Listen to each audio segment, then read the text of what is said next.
The deal for the U.S. government to acquire a 10% equity stake in Intel is a significant and unprecedented move, driven by a combination of national security and economic concerns.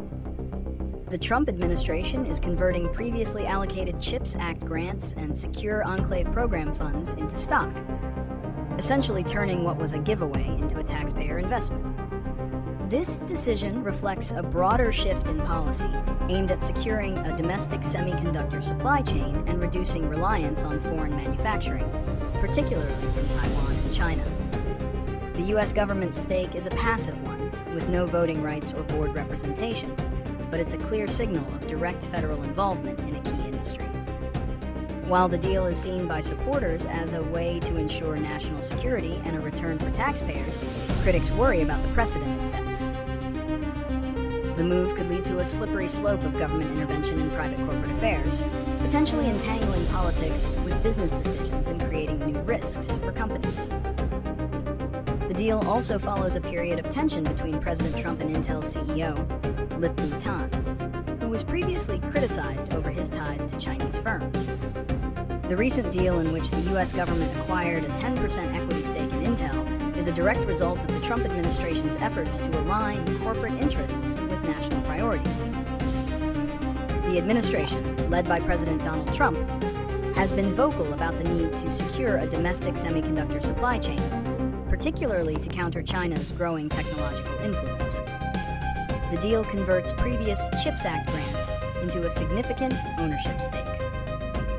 The rationale, as articulated by Commerce Secretary Howard Lutnick, is to ensure that American taxpayers receive a tangible return on their investment rather than simply providing subsidies.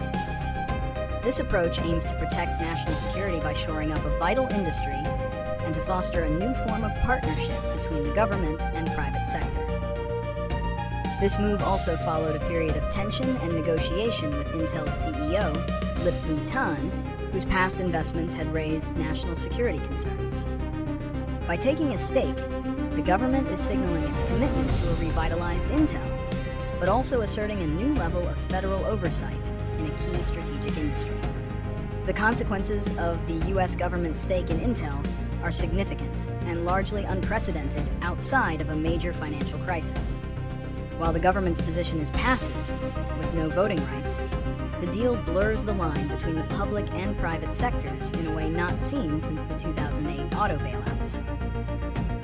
A key concern is the potential for political interference in corporate decision-making. Critics worry that even without a board seat, the government could exert influence over Intel's operations to align with political rather than business goals, potentially undermining long-term profitability and competitiveness. Another consequence is the precedent this sets for future government-private sector relationships. The deal could encourage other administrations to use similar strategies to gain ownership in companies deemed vital to national security or economic interests, leading to a new era of government entanglement in corporate affairs. The success or failure of this investment will be closely watched by investors, policymakers, and corporations as a test case for this new model of economic policy. There are several solutions to address the potential downsides of the U.S. government's equity stake in Intel.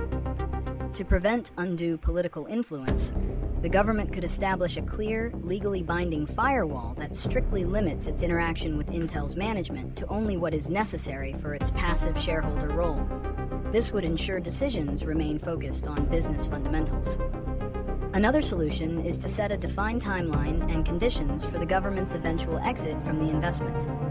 For example, the shares could be automatically divested once a specific stock price is reached or after a set number of years, providing a predictable path back to full private ownership and avoiding permanent government entanglement. Finally, a transparent and independent oversight committee could be formed to monitor the government's investment and report on any instances of political pressure. This committee, comprised of economists, legal experts, and industry leaders, would ensure the deal remains beneficial for taxpayers and doesn't harm Intel's long-term competitiveness.